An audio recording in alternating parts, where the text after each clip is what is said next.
జీవభావం అదే అయింది కదా. నువ్వేమనుకుంటున్నావు? ఈ శాస్త్ర సంగతి నీకు ఎందుకమ్మా? నువ్వు నీ గురించి నిన్ను నువ్వు ఎలా గుర్తిస్తున్నావు? ఒక ఆలోచనే నేననే భావన ఉంది. ఎట్లా గుర్తిస్తున్నానో నాకైతే తెలియదు. ఆలోచనే నువ్వైతే ఆలోచన లేనప్పుడు నువ్వు లేనట్టేనా? అంటే జీవ నేను అదంతా నాకు అనవసరం అండి. అసలు 2 నేళ్ళు ఉన్నాయని నీకు తెలియదుగా. ఊరికే పుస్తకంలో చదివేసి ఉన్నాయనుకుంటే సరిపోద్దా? తెలియదు అంటే 2వ నేను తెలిస్తే నువ్వు జీవనేనంటే నేను ఒప్పుకుంటా. నీకు 2వ నేను తెలియదుగా. ఆలోచనే నేను అంటున్నప్పుడు 2వ నేను నీకు తెలియదుగా. అసలు ఒకటి ఏదో లోపల ఈ ఆలోచనకి ఇంకోటి ఏదో కనిపిస్తుంది. అదేదో కానీ పక్కన ఆలోచన కూడా వస్తున్నప్పుడు అది చెదిరిపోతుంది, నిలవటం లేదు కదా. అది అదంతా కాదండి, నా అనుభవమే చెబుతున్నానండి. నీ అనుభవమే అయినా కూడా రెండింట్లో ఏది నిలబడుతోంది, ఏది పోతోంది? మీరు 2 నేళ్ళు అని చెప్తే ఏది నిలబడుతోంది, ఏది పోతుంది? నిశ్శబ్దంగా ఉన్న నేను స్థిరంగా ఉండటం. వ్యవహరిస్తున్న నేనుంది, నిశ్శబ్దంగా ఉన్న నేనుకు వ్యవహారం లేదుగా. లేదు కదా. ఇంకో నేనుకు వ్యవహారం ఉంది. ఈ రెండింటిలో ఏది బలంగా ఉంది? వ్యవహారం నేను బలంగా ఉండబట్టే కదా అటు వరగలేకుండా ఉన్నాం. అసలు వరగలేనప్పుడు నువ్వు ఎట్ట గుర్తిస్తావు? ఏదో మరి నాకు అంత వివరణ తెలియటం లేదు కానీ మొత్తానికి ఒక నిశ్శబ్ద తెలియకపోతే ఒకటే గుర్తుపెట్టుకో, తెలియదంటే తెలియనట్టే. అది ఒక నిశ్శబ్ద నేను తెలుస్తున్నది. అక్కడ స్థిరంగా ఉండటం లేదు కదా, బయటికి వచ్చేస్తున్నాం కదా. ఆలోచన వచ్చేటప్పటికి అది ఎక్కువసేపు మైలవటల్లా. మరి దాన్ని వచ్చినప్పుడు కొంచెం విసిపేస్తుంది. మళ్ళా ఆలోచన వచ్చినది నిజాన్ని సరిగ్గా కూడా ప్రశ్న ఇది అసలు ఇది కూడా ఒప్పుకుంటున్నాను. అంతే కదా. ప్రశ్నలో క్లారిటీ ఉంటే, క్లారిటీ ఉండే దశకు వస్తే ఆటోమేటిక్గా పరిష్కరించబడుతుంది. ప్రశ్న సరిగా రానప్పుడే మీకు సందిగ్ధం అలాగే ఉన్నట్టే. ఏదైనా మీలో వ్యవహార నేనే బలంగా ఉంది కానీ అవ్యవహార నేనన్న విషయం మీకు ఊహా మాత్రమేనండి. దాంట్లో స్పష్టత లేదనే విషయం మీకు కూడా అవగాహన అవుతుంది కదా. సముద్రంలో అలలు ఎక్కడ పుడతాయో అక్కడే విరిగిపోతాయి, బయటకు వస్తాయా? మనసు అనే సముద్రంలో ఆలోచనలు కూడా అంతే. అంతఃకరణం అనేది ఒక సముద్రం అయితే ఆ సముద్రంలో ఉన్న ఆలోచనలు ఎక్కడ పుడుతున్నాయో ఎక్కడ విరిగిపడిపోతున్నాయో గమనిస్తూ ఉండాలి. అలా ఎక్కడ పుడుతుంది, ఎక్కడ విరిగిపడిపోతుంది, ఆ గమనింపు వస్తే ఎక్కడ పుడుతుందో అక్కడే పడిపోతుందా, అక్కడి నుంచి ఎక్కడికైనా వెళుతుందా అనే అవగాహన కలగాలి. అప్పుడు దాన్ని ఎక్కడ నిరోధించాలనేది ప్రశ్న ఉత్పన్నం అవుతుంది. గుర్తించకుండా ఇప్పుడు నేను ఎవరు ఉండమన్నారు అంటే ఏది ప్రధానమో నువ్వు తెలుసుకోలేకపోతున్నావు. ఇంకా ఒకటి ప్రధానమని నిర్ణయం విచారణ చేసిన తర్వాత అక్కడ ఉండలేదు అనుకోండి. ఇప్పుడు ఈ విద్యార్థి అండి ఏం చదువుకోవాలి, చదువుకోవడం ప్రధానమా, మిగిలిన అంశాలు ప్రధానమా? ప్రధానం అని ఒకసారి విచారణ చేసి నిర్ణయం చేసామా చేయలేదా? కొన్ని సంవత్సరాల పాటు విచారణ చేసి నిర్ణయం చేసి మళ్ళా నేను చదువుకోనండి అంటే అప్పుడు ఆ విచారణ అంతా ప్రధానంగా. మనం ఏదైతే ప్రధానమని నిర్ణయించామో ఆ ప్రధానమైనటువంటి స్థితిగా ప్రధానమైనటువంటి దృష్టితో గనక మనం ఉండకపోతే ఎన్ని సంవత్సరాలు మనం ఆ విచారణ చేసామో ఆ విచారణ అంతా వృధానే కదా. అప్పుడేం చేయాలి? మళ్ళా కథ మళ్ళీ మొదటికి వచ్చేస్తాం. మరి లేనప్పుడు ఏం చేయాలి? ఏది ప్రధానమో అక్కడ నిలబడి ఉండడానికి నీకు లోపల ఆ కట్టుబాటు ఉండాలిగా. లేదనుకోండి ఏం చేస్తావు? నేనేమి తాడుతో కట్టేసేది కాదు, పలుపుతో కట్టేసేది అంతకంటే కాదు. కాబట్టి ఏం చేయాలి? నీ నిర్ణయమే మనసును నడుపుతోందా, మనస్సు నీ నిర్ణయాన్ని నడుపుతోందా? అది ఆ గమనింపు వల్ల నీకు వచ్చే శక్తి ఏంటంటే నీ నిర్ణయం వల్ల మనసు నడుస్తుందా, మనసు నిర్ణయం వల్ల నువ్వు నడుస్తున్నావా? ఇక్కడ తెలియాలి. దీంట్లో కనుక నీకు స్పష్టత వస్తే అవును. ఇప్పుడు అసలు నీ నిర్ణయం లేకుండా మనసు పనిచేసే అవకాశం ఉందా? నా నిర్ణయం వల్ల మనసు పనిచేస్తుంది అనేటువంటి బలమైనటువంటి నిర్ణయం నీకుంటే నువ్వు వెనక్కి తీసుకో. నీ నిర్ణయం వల్ల మనసు పనిచేస్తుందని నీకు బలం లేదు, బలహీనంగా ఉన్నావు అక్కడ. బలహీనంగా ఉన్నప్పుడు దాని బలం ఎక్కువ ఉంటుంది. నా నిర్ణయం వల్ల మనసు పనిచేస్తుందని మనసుతో నువ్వు పెనుగులాటలేదుగా, మనసు మీద పోరాటలేదుగా. నువ్వు పోరాడితే నా నిర్ణయం వల్ల నువ్వు పనిచేస్తున్నావా, నీ నిర్ణయం వల్ల నేను పనిచేస్తానా?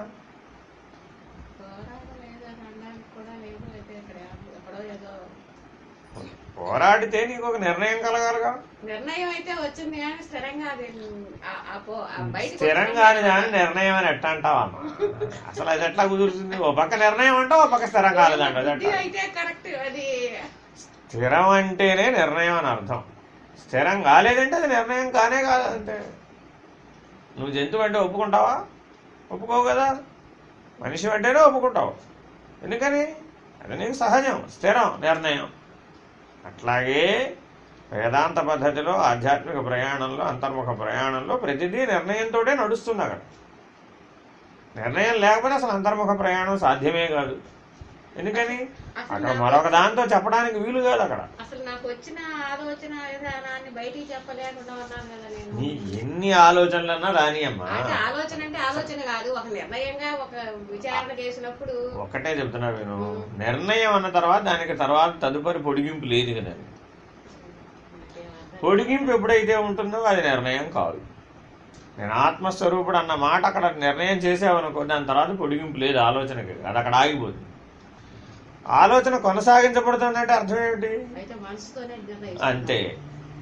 మనసు అన్న దగ్గరే బండి ఆగిపోయింది అంతే. అంతే. అదే రూపాంతరం చెందుతుంది. కాసేపు ఈ పాత్ర పోషిస్తుంది, కాసేపు ఆ పాత్ర పోషిస్తుంది. అందువల్ల ఏమవుతుంది? ఆ ఆలోచనకు పొడిగింపు వస్తుంది. అర్థమైందా? గాఢ నిద్రావస్థలో నీకే ఆలోచన లేదు కదా. ఎలా లేదు? నువ్వుగా ఉన్నావని శాస్త్రం చెప్పింది, నీకు తెలియదుగా. అది నేను అనేది.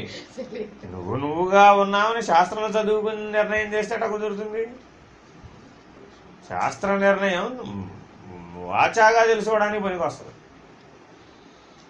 దాన్ని నువ్వు అది ఎందుకు అట్లా చెప్పారు అంటే, నువ్వు ఉన్నావు, మనసు లేదు అక్కడ. నిద్రావస్థలో మనసు లేదు. ఏ మనసు లేదు? వ్యవహార రీత్యా ఉన్న మనసు లేదని చెప్తున్నారు. అంతేనా కాదు? అంటే మనసు అవ్యవహారంగా ఉంది అక్కడ. మనసు లేదంటే అవ్యవహారంగా ఉందని అర్థం. అసలు కదలకపోతే దానికి మనసు అని పేరు ఎలా పెడతాం? అంటే వ్యవహారశీలమై ఉన్నప్పుడే దాని పేరు మనసు అంటున్నాం. వ్యవహారం కానప్పుడు అది మనసు కావడం లేదుగా. అసలు మనసు అనడానికి వీలు కావడం లేదుగా. ఆలోచన రూపం లేదండి దానికి. లేనప్పుడు మనసు అని ఎట్లా అంటావు? సూర్యుడికి స్వప్రకాశం లేదండి, సూర్యుడు అందామా? కుదరట్లేదుగా. దాని లక్షణమే స్వప్రకాశం. అట్లాగే మనసు అంటేనే ఆలోచన. ఇంకా ఆలోచన తప్ప మనసుకు వేరే రూపం లేదు. ఆలోచనలన్నీ ఉడిగిపోయినాయండి. ఉడిగిపోయినప్పుడు అప్పుడు మనసు ఉందన్నట్టు చెప్తావు. నీవు దాన్ని ప్రచోదన, నీ లోపల ఒక జ్ఞాపకం పనిచేస్తుంది. ఆ జ్ఞాపకం విషయం అవుతుంది. విషయం కాస్త ఒక గుణబలాన్ని అందుకుంటుంది. గుణబలం కాస్త ప్రాణశక్తిని అందుకుంటుంది. ప్రాణశక్తి కాస్త ఒక ఇంద్రియాన్ని అందుకుంటుంది. ఇంద్రియం కాస్త వ్యాపారం అవ్వాలి. ఈ క్రమం ఒక ఆలోచన పుట్టిన దగ్గర నుంచి వ్యాపారం అవడానికి మధ్యలో ఒక రెప్పపాటే ఉంటుంది. అంతే. ఒక రెప్పపాట్లో అది వచ్చేస్తుంది ఈ చివరి నుంచి ఈ చివరికి. మరి దాన్ని గమనించాలంటే ఈ 5 లక్షణాలు, 5 స్థితులను అంటే ఎట్లా మార్పు చెందుతుందో గమనించాలి. వెనక్కి తీసుకోవాలి. వ్యవహరించే దగ్గర నుంచి ఇంద్రియం, ఇంద్రియం నుంచి వెనక్కి గుణం, ప్రాణశక్తి నడసం. మీ గుణం ముందు గుణం వచ్చేస్తుంది. ఆ గుణం నుంచి విషయం అట్లా వెనక్కి వెనక్కి వెనక్కి వెనక్కి వస్తే మనసు పుట్టుక స్థానం దగ్గరకు వచ్చేస్తుంది. ఆలోచన పుట్టే స్థానానికి వచ్చేస్తుంది. ఆలోచన పుట్టే స్థానంలో నేను లేకుండా ఆలోచన ఎలా పుట్టింది? చివరి ఫలిత స్థానంలో చూస్తే ఏమవుతున్నావు?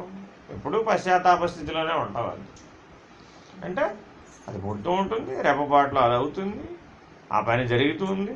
ఆలోచన రూపంలో జరిగిపోయిందిగా. భౌతికంగా నువ్వు చేసినా చేయకపోయినా జరిగిపోయింది. అది జరిగిపోయినప్పుడు ఏమైంది? ఫలితం వచ్చేస్తుంది. సుఖ దుఃఖాలు అనుభవించేస్తావు.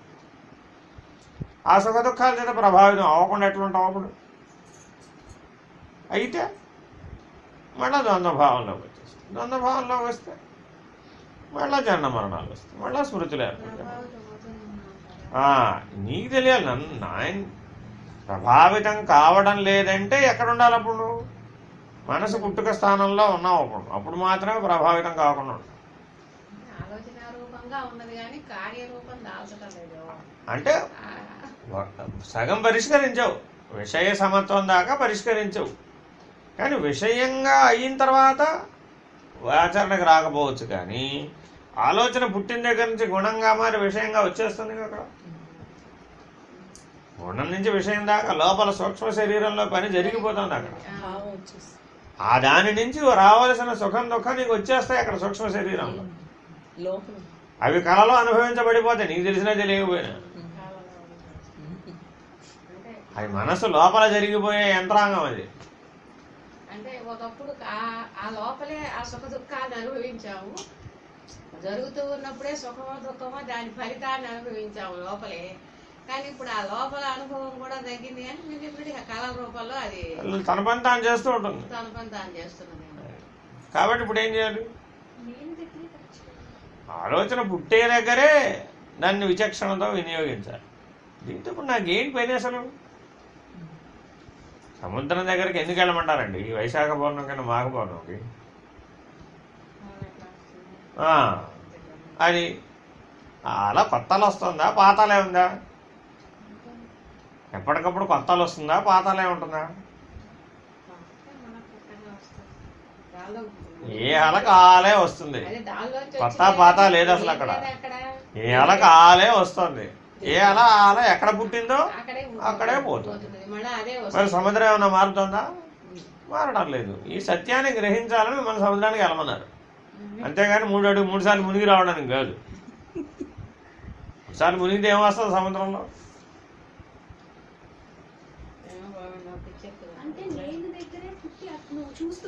అక్కడే పోతుంది అంతే. అలా చూడగా చూడగా ఏమైపోతుంది? ప్రకారం రావాలి ఒకేసారి చేసేస్తే మళ్ళీ వస్తుంది. నువ్వు అట్లా కాదండి. ఒక కేంద్ర స్థానంలో నువ్వు నిలబడి ఉండి నువ్వు నిలకడగా ఉండి చూస్తే ఏమైంది? నువ్వు దాని ఎప్పుడు పరిగెట్టకుండా నువ్వు నిలకడగా ఉండి చూసి అభ్యాసం చెయ్యి. ఎందుకు చేత కావట్లేదని నువ్వు కదా విచారం చేయాలి, నేను కాదుగా. వచ్చేది ఎవరికి ఆలోచన? నీకు. ఎందుకు చేత కావట్లేదు? దాని చేత ఆకర్షించబడుతున్నావు. ఆకర్షణను వదులుకోలేదు, వదులుకుంటే నేనేం చేయలేదు. నీవు రాకెట్ ప్రయోగం మీద నీకేమైనా ఆసక్తి ఉందా? అంతే. దానికి సంబంధించిన పరిజ్ఞానం లేదు, దానికి సంబంధించిన ఆకర్షణ లేదు.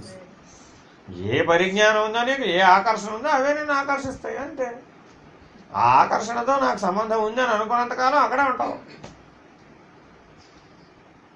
ఆ ఆకర్షణతో నాకు సంబంధం లేదు, నాకు అవసరం లేదు, నాకు దీంతో పని లేదని గట్టిగా నిర్ణయం తీసుకోగలిగే శక్తి లేదు.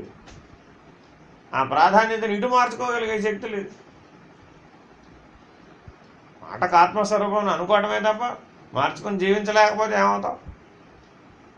ఏదైతే ఏ ఆకర్షణ ఉంటే ఆ రూపమే చెందుతుంది. ఎందుకనంటే ఆకర్షణ ప్రభావం చేత నీకు సంతృప్తులు అసంతృప్తులు ఏర్పడతాయి. అది ఏ రోజుకి ఆ రోజే నీకు తెలిసిపోతుంటుంది. ఇవాళ సంతృప్తిగా ఉన్నావు, అసంతృప్తిగా ఉన్నావు. ఆ మూట రెండు నీళ్ళు తయారవుతూ ఉంటుంది. ఆ మూటేగా నీకు జనన మరణానికి కారణం. నువ్వు దానికి ఏ కారణం, ఏ పేరన్నా చెప్పుకో. భర్త గారి వల్ల వచ్చింది, మామగారి వల్ల వచ్చింది, పిల్లల వల్ల వచ్చింది, మనవరాల వల్ల వచ్చింది, చలికాలం వల్ల వచ్చింది, ఎండాకాలం. ఈ ప్రపంచంలో సృష్టిలో ఉన్నటువంటి ఎన్నన్నా చెప్పుకో. ఆ అసంతృప్తి అసంతృప్తి ఎవరైనా కారణం. అట్లా ఎప్పుడైతే నువ్వు ఉన్నావో ఏమైపోతావు? ఆ ద్వైధీభావం చేత ఆ రెండు మూటలు తయారవుతాయి. మరి ఆ కర్మ సంచులను ఖాళీ చేయడం ఎట్లా కుదురుతుంది? అదే కదా కర్మఫలం అంటే. సంతృప్తి అసంతృప్తి, ఇంకేం లేదు కర్మఫలం అంటే.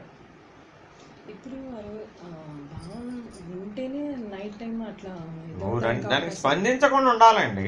ప్రపంచంలో ప్రతి జీవికి ఏర్పడతాయి ఇవి, కానీ నువ్వు స్పందించకుండా ఉండాలి.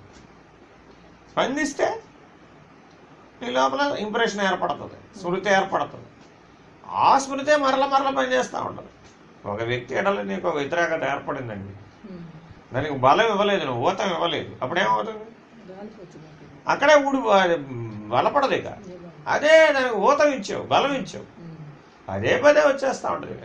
అంటే పూర్వం కూడా అవి కూడా వస్తాయండి, ఇప్పుడువే ఉంటాయి. అసలు ముందు ఇప్పుడు ఉన్నవి పోగొడితే పూర్వం సంగతి తేలుతుంది. అంటే ఇప్పుడు కళల్లో మనకు తెలియని అప్పుడే తెలియదు కదా, ముందు ఇళ్లలో తేల్చాలి దాన్ని. ఇళ్లలో ఎవ్వరి ఎడలా కూడా నీకు ఆ రకమైనటువంటి వ్యతిరిక్తతలు విమర్శలు నీలో ఏర్పడకుండా, ఏ పాత్ర ఎడలైనా, ఏ జీవి ఎడలైనా, ఏ ద్వైధీభావ ద్వంద్వానుభవం ఎడలైనా సరే, నువ్వు ఎప్పుడైతే మనస్సుతో స్పందిస్తావో ఏమవుతావు? ఆ స్పందనల యొక్క స్మృతి ఏర్పడుతుంది. అది నిన్ను సంతృప్తి అసంతృప్తికి గురి చేస్తుంది.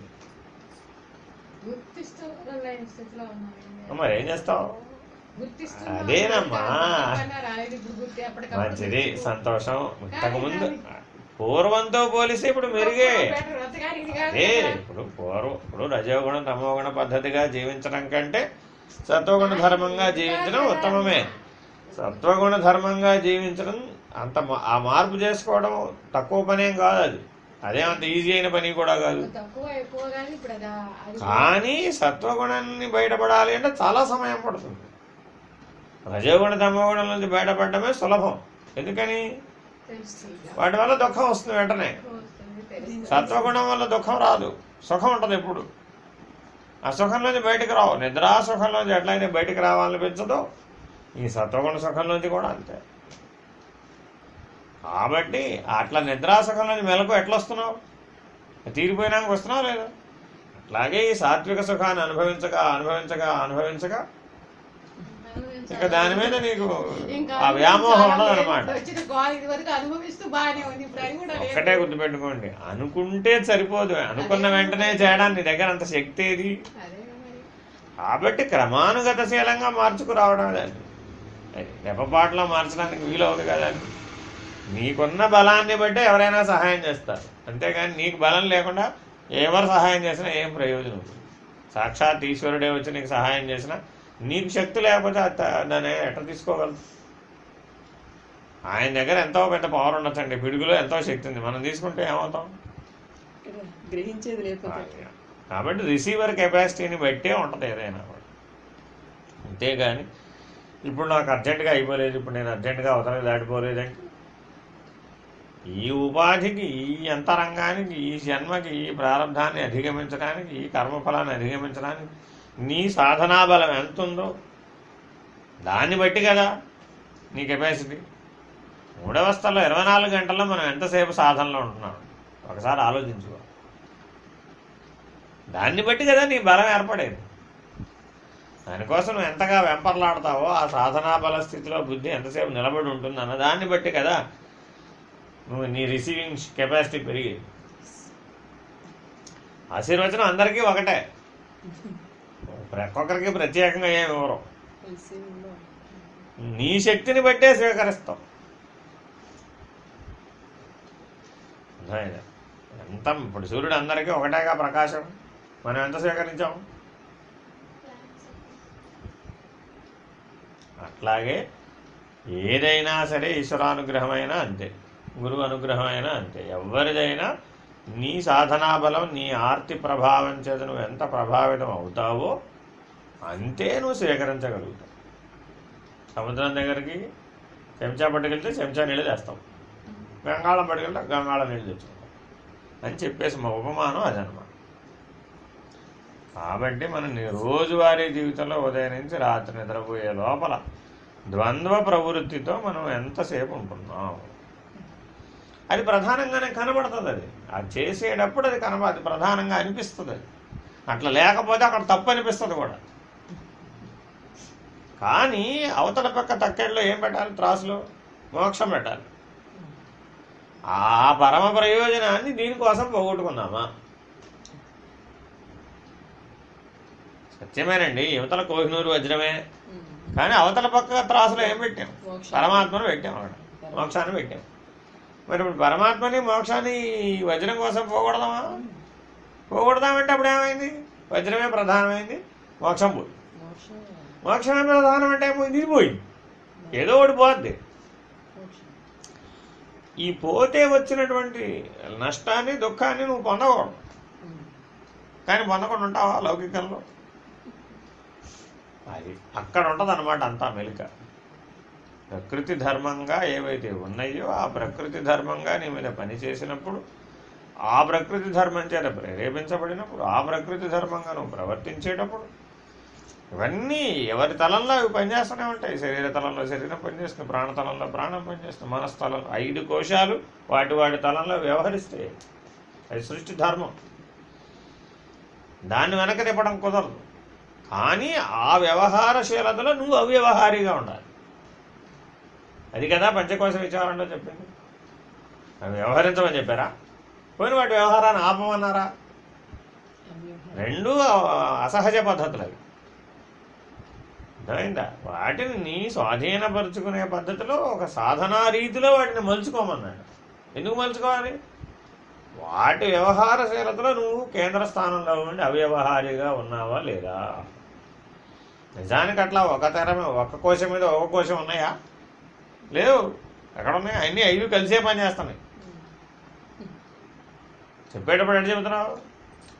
అన్నమయ కోశాన్ని అది కప్పింది, దీన్ని కప్పింది, అది కప్పింది, ఇట్టా చెబుతున్నావు. ఎందుకని? ప్రాథమికంగా వాళ్ళు నేర్చుకునేప్పుడు అట్లా చెప్పాలి కాబట్టి చెప్పాడు. కానీ అట్లా లేవు. 5 కోశాలు కలిసే పనిచేస్తున్నాయి. ఒకే చైతన్య కేంద్రం నుంచి పనిచేస్తాయి. ఆ చైతన్య కేంద్ర స్థానంలో ఉన్న నేను కదా ప్రధానం. మరి వాడికి ప్రాధాన్యత ఇచ్చి చైతన్య దృష్టితో చూచామా, లేకపోతే భౌతికమైన దృష్టితో చూచామా? ఎప్పుడైతే భౌతికమైన దృష్టికి ప్రాధాన్యత ఇచ్చావో అప్పుడు అటు రాదు కదా నీకు దృష్టి. ఇహమే పరమై దోచాలండి. కొత్తగా పరం పైనుంచేం రాదు. నీ చుట్టూ ఉన్న ఇహాన్నే ఆ పరం దృష్టితో వ్యవహరించాలి ఇక్కడ. అప్పుడు తీవ్ర మోక్షించగలుగుతుంది. ఎందుకని ఇన్ రిటర్న్ ఏం రాదు అక్కడ. పారమార్థిక చింతనతో చూసినప్పుడు లౌకికంలో నీకేది రాదు. సుఖం కూడా రాదు, దుఃఖమే కాదు, సుఖం కూడా రాదు, పుణ్యం కూడా రాదు. పుణ్యం రాకపోతే సుఖం ఉండదు. అహపనే. కానీ అందరూ సుఖంగా చేయగలుగుతారు, వీడు సుఖంగా చేయలేడు. అంతే, కష్టంగానే చేస్తాడంతే. ఎందుకని? లౌకిక దృష్టితో చేస్తేనే నువ్వు సుఖ పద్ధతిలో చేయగలుగుతావు. అర్థమైందా? ఎట్లా అంటే ఓ పని చేయాలండి, పారమార్థిక చింతన మీద దృష్టి ఉన్నవాడికి నిన్ను సుఖంగా ఎట్లా చేయొచ్చు అట్లా ఆలోచించడు. అట్లా ఆలోచించడానికి వీడికి బుద్ధిటి తిరగదు. కానీ నీకెట్లా పనిచేస్తుంది? అట్లా ఉండదుగా. లౌకిక దృష్టితోనే నీకు ముందు పనిచేస్తుంది. వాడికి తెలియదా ఇప్పుడు లౌకిక దృష్టి? పారమార్థిక చింతనలో వాడు అది ప్రధానమైన వాడు మునిగిపోయాడు. అప్పుడు ఇది పని చేయలే. అప్పుడు వాడికి తోచదు. వాడికి అసలు తోచదు. వాడికి అక్కడ ఇదే వాడికి తోచేది ఎప్పుడు అదే తోస్తుంది అంతే. పిల్లవాడికి ఎట్లా అయితే ఎప్పుడు ఆటలు ఎట్లా వచ్చినాయి వాడికి, దాంతోనే వికాసం. తల్లి ఏమో ఎప్పుడు చదువుకో చదువుకో చదువుకో అంటా ఉంటుంది. వాటిని నేను ఆడుకుంటాడు. వాడికి తెలిసిన వికాసం అంటే ఆ చింతన అదే. అట్లాగే నీ సహజంగా నువ్వు ఎప్పుడైతే పారమార్థిక చింతనకి ప్రాధాన్యత ఇచ్చి 3 అవస్థలలో జీవిస్తావు అప్పుడు నీకు లౌకికమైన బుద్ధి తోచది అక్కడ. ఇది ఇట్లా చేస్తే ఈజీ కదా. ఈ ఈజీ అప్రోచ్ వాడికి తోచదు. ఎస్కేప్ అవ్వలేడు, తప్పించుకోలేడు. ఎందుకని? ఎక్కడ తప్పించుకుంటావు? అసలు ఎక్కడికి తప్పించుకుంటావు? ప్రకృతి నుంచి ఎట్లా తప్పించుకుంటావు అండి? పరమాత్మ ఎట్లా వ్యాపించున్నాడో ప్రకృతి కూడా వ్యాపించున్నది కదా. ప్రకృతి అంతటా పరమాత్మ వెళ్ళాడా? తప్పించుకోవడం అనే ధోరణి ఎట్ట కుదురుతుంది అసలు? వాడికి స్ఫురణ రాదుగా. చేసేయడమే అంత కర్తవ్యంగా చేసేస్తాడు అంతే. ఎంతటిదైనా చేసేస్తాడు అంతే. ఎందుకని? వాడు చేస్తున్నాడనే ఫీలింగ్ వాడికేమో లేదు అక్కడ. పరమార్థిక చింతనతో చూశాడు, పరం దృష్టితో ఇహాన్ని చూశాడు. అప్పుడు ఇక్కడ కనబడుతున్న వాళ్ళందరూ ఈశ్వర స్వరూపులు. వాడికి వైయక్తికంగా చూడడు కదా. వైయక్తికంగా చూస్తే ఏమవుతావు? అట్లా ద్వంద్వానుభవానికి మనం దూరం జరగాలి. ఇది వెనక్కి తీసుకోవడం. ఎట్లా దీంట్లోంచి అవతలకి పోతున్నామో తెలుసుకొని ఒరే ఇందులో పడకూడదు నేను అని వెనక్కి తీసుకోవడం కావాలి. అట్లా ఎప్పుడైతే ఆ వెనక్కి తీసుకోవడం వస్తుందో అదేగా ఇంద్రియ నిగ్రహం అంటే. దానికి వైరాగ్యం చాలా అవసరం. వైరాగ్యం లేకుండా ఇంద్రియ నిగ్రహం అంటే నిలబడుతుందా? ఇంద్రియ నిగ్రహం రావడం లేదంటే అర్థం వైరాగ్యం లేదు. వైరాగ్యం అంటే ఏంటి? ఇంద్రియములు ఎప్పుడు విషయములనే అపేక్షిస్తాయి, అది వాటి ధర్మం.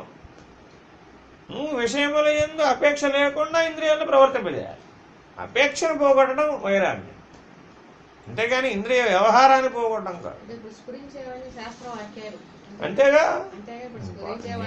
అవునండి, నువ్వు ఎప్పుడైతే ఇట్లా నేను చెప్పిన పద్ధతిలో జీవిస్తావో నీకు నీకే లోపల స్ఫురిస్తున్నప్పుడు ఓ సత్యనేనన్నది నీకు స్ఫురణకు అందాలుగా అనుభూతిలో అందితే ఏమవుతావు? ఆ స్వేచ్ఛను అనుభవిస్తావు.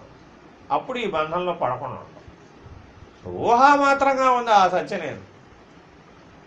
శాస్త్రవాక్యాలతో సాంఖ్య విచారణా బలంతో నిర్ణయం చేసి పెట్టుకున్నావు, కానీ అవతల పక్కకి వెళ్ళడానికి నీకు శక్తి లేదు. ఎంతసేపు ఈ త్రాసులో ఇటుపక్కే ప్రధానం అంటున్నాం, కానీ అటు ప్రధానం అంటాం చేత కావట్లా.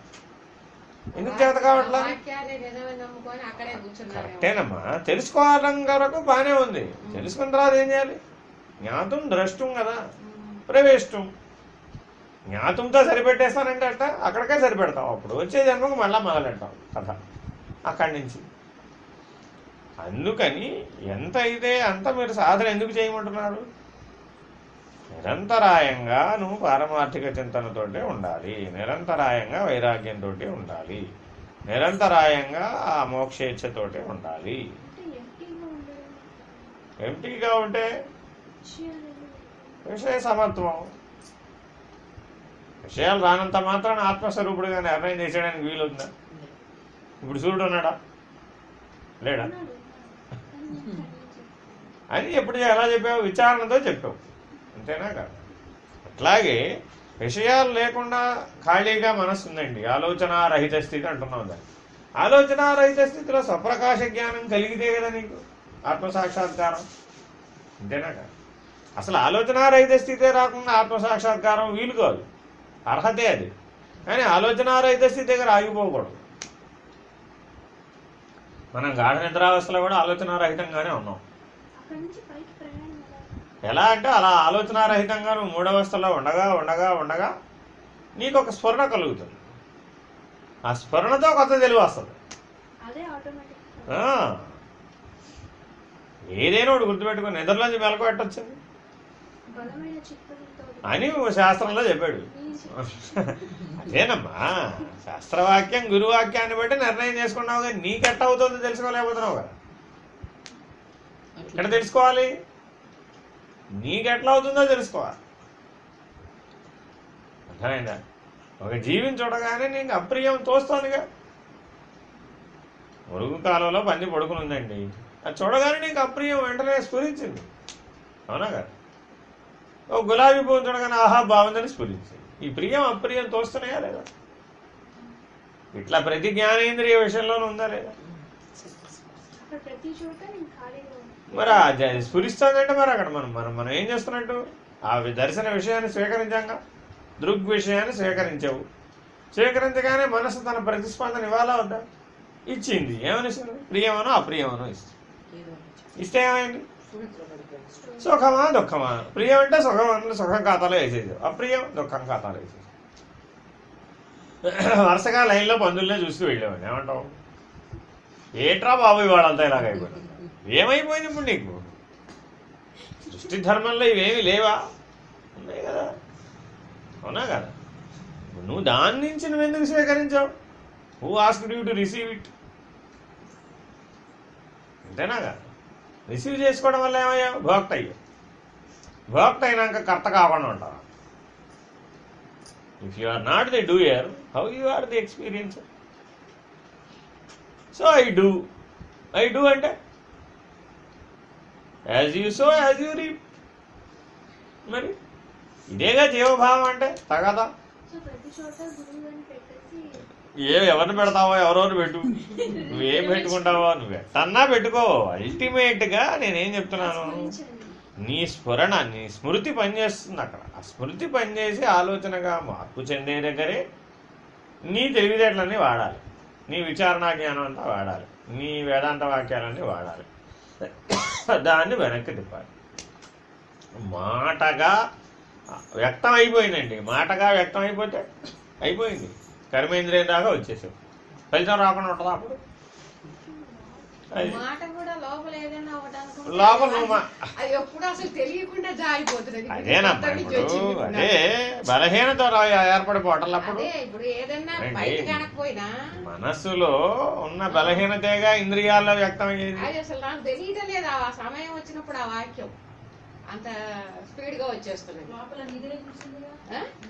పట్టా కాదండి, చెబుతా చూడు. ఆలోచన వస్తున్నది. ఇప్పుడు కట్ట కట్టావమ్మా, ఒక కట్ట కట్టి ఉంచావు ఉంచావు ఉంచావు ఉంచావు, ఏమైంది? తట్టుకోలేక ఒక్కసారి విరుచుకుపడు.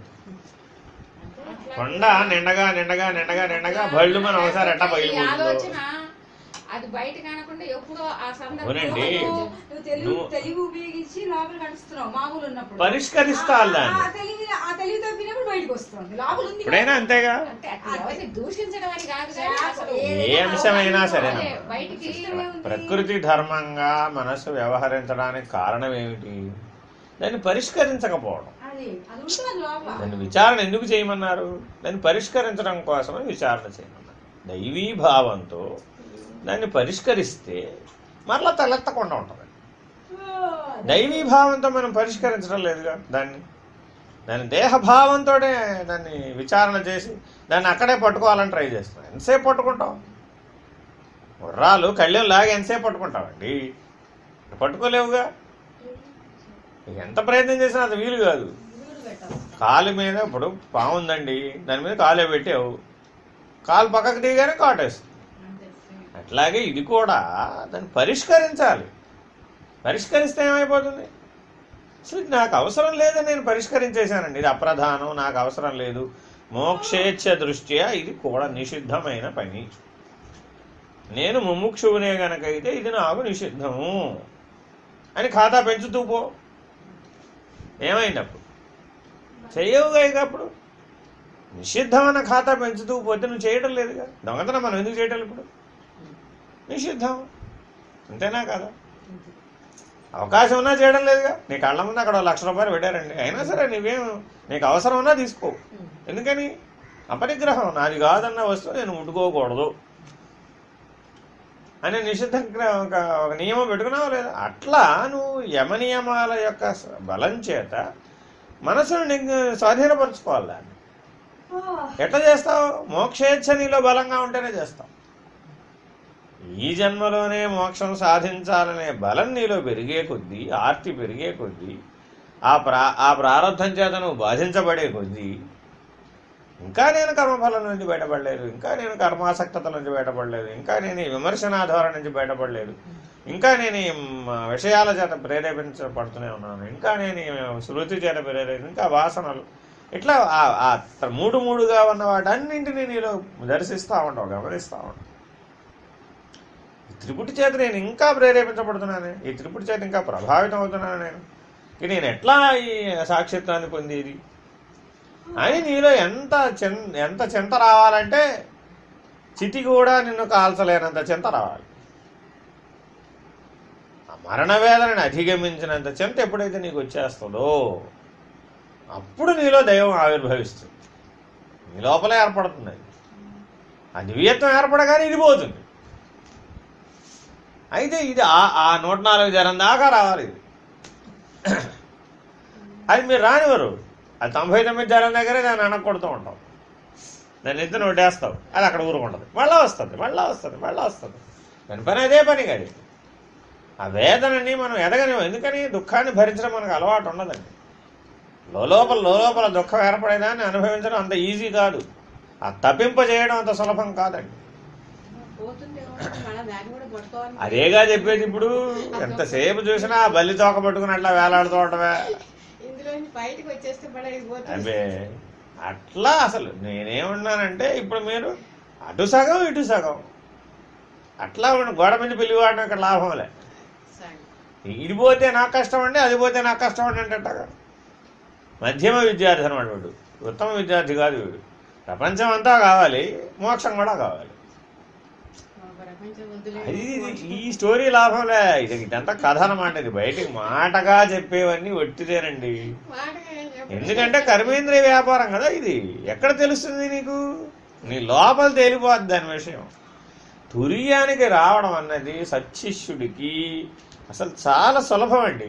అత్యంత సులభం తుర్యం. అసలు అన్నింటికంటే ఈ సృష్టిలో అత్యంత సులభం ఏమిటయ్యా అంటే స్ట్రైట్, సహజ ఎవరు సరళ అంటాడు. అందుకే విపాసన వాళ్ళు ఏం చెప్తారంటే, నువ్వు సహజంగా సరళంగా సధార్మికంగా కనుక ఉన్నట్లయితే తుర్యానికి 24 గంటలు చాలంటాడు. 24 అవర్స్లో సత్శిష్యుడు తురియ స్థితిలోకి వచ్చేస్తాడు. సహజం, సరళం, సధార్మికం, ధార్మికంగా జీవించాలి. ఈ 3 ఉంటే తురియావస్థ 24 గంటల్లో వచ్చేస్తుంది సత్శిష్యుడు. 24 అవర్స్. ఆ 3 ఉండవు అనమాట. అసహజంగా ఉంటావు, సరళంగా ఉండవు, కాంప్లికేటెడ్గా ఉండడు అనమాట. Most complicated. ప్రపంచంలో ఉన్న కాంప్లికేటెడ్ థింగ్స్ అన్నీ మనలోనే ఉంటాయి. లిటిగేషన్స్ అన్నీ మన దగ్గరే ఉంటాయి. లాజికల్ బ్రెయిన్ అంతా మన దగ్గర ఉంటుంది. దానికి ఎన్ని రకాల లాజికల్ రీజనింగ్లు చెప్పాలో అన్నీ చెప్తావు. ఏది నీ వైపు చెప్పుకుంటావు అన్నీ. నిన్ను నిరసించుకోవడానికి చెప్పుకోమని లాజికల్ రీజనింగ్ ఇస్తే నీకు నిన్ను బలపరచుకోవడానికే లాజికల్ రీజనింగ్ని వాడతాం. ఎట్టా ఎందుకున్నావమ్మా అంటే చాలు, ఎవరన్నా అడుగు, ఓల్డ్ స్టోరీ చెప్తా. ఆ స్టోరీ చెప్పేప్పటికి ఏమైపోయావు? మోక్షం పోలే. ప్రతి దానికి ఒక స్టోరీ చెప్తావండి. ఆ స్టోరీ చెప్పినప్పుడు ఏమైపోయింది? అవన్నీ ఆలోచనలేనా? ఎన్ని పుంఖాలు రావటంలా? ఒకదాంట్లోంచి 10 మళ్ళీ 100 1000 అప్పుడు ఏమైపోయావు? మనసు కేంద్రక స్థానం అయిపోయి వెళ్ళవలసింది పోయి పెరిఫరల్గా వచ్చేస్తూ ఉంటావు. బయటికి వచ్చేస్తావు. మనసులోంచి బయటకు వచ్చేస్తే విషయాలు ఇంద్రియాలు వ్యాపారం టక బయట్లు పడిపోతూ ఉంటాయి. గేట్లు అయిపోయాయి. ఎన్ని గేట్లు పడిపోతే అన్ని అంత జైలు తయారయ్యి. ఆ జైల్లో పడిపోతున్నాను. ఆ బంధం యొక్క ఆ వేదన అనుభూతి నీకు ఎప్పుడైతే కలిగిందో వర్ణిస్తావా? ఇప్పుడు అది ఆ గేట్లు బద్దలు కొట్టుకోవడానికి సిద్ధపడ్డవాడివి, గేట్లు దాటిపోవడానికి సిద్ధపడ్డవాడివి, గేట్లు వేయనిస్తావా? వేయనివ్వడం లేదుగా. అట్లా నీ లోపల ఎట్లా జరుగుతోందో ఈ ప్రక్రియ మొత్తాన్ని సునిశ్చితంగా గమనించాలి. అది లేకపోతే పడిపోతూ ఉంటాయి గేట్లు. టకటక రెప్పపాట్లో పడిపోతాయి ఈ గేట్లు. లోపల ఆవేశం పటమరించిందండి. ఆవేశం రాగానే టక్ టక్ టక్ టక్ టక్ టక్ బాణాలు బుల్లెట్ లాగా వదిలేస్తూ ఉంటాయి. అయిపోయి ఇంకేముంది? నువ్వు బుల్లెట్లు వదిలేస్తే ఎదుటివాడికి తగలవాయి. వాడేం చేస్తాడు? వాడు ప్రతిస్పందిస్తాడు. అప్పుడు ఏమైంది? అది నీకు ఇన్పుట్ అయింది. మళ్ళా అర్థమైనా? మళ్ళీ నువ్వేం చేసావు? మళ్ళీ నువ్వు ప్రతిస్పందిస్తావు.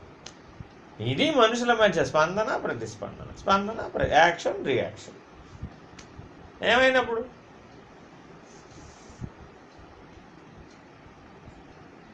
దొందుతుంది డూడు బసం అన్నా. ఎట్లా దాడతావు? ఇట్లా చెప్తున్నానా ఇప్పుడే? అసలు ఆలోచన పుట్టుక స్థానాన్ని పట్టుకుంటే తప్ప నువ్వు హృదయ స్థానాన్ని పట్టుకోలేవు. హృదయ స్థానం నీకు తెలిస్తే తప్ప నువ్వు ఆలోచనారహితంగా ఉండలేవు. ఆలోచనారహితంగా ఉంటే తప్ప నువ్వు అవ్యవహారంగా ఉండలేవు. అవ్యవహారంగా ఉండకపోతే తప్ప నీకు సాక్షిత్వం బోధపడదు. సాక్షిత్వంగా ఉంటే తప్ప ఆత్మసాక్షాత్కార జ్ఞానం రాదు. చాలామంది ఏమంటారు? ఆత్మసాక్షాత్కార జ్ఞానం వస్తే సాక్షిగా ఉంటారు. ఆ సాపేక్ష సాక్షి పనికిరాదు.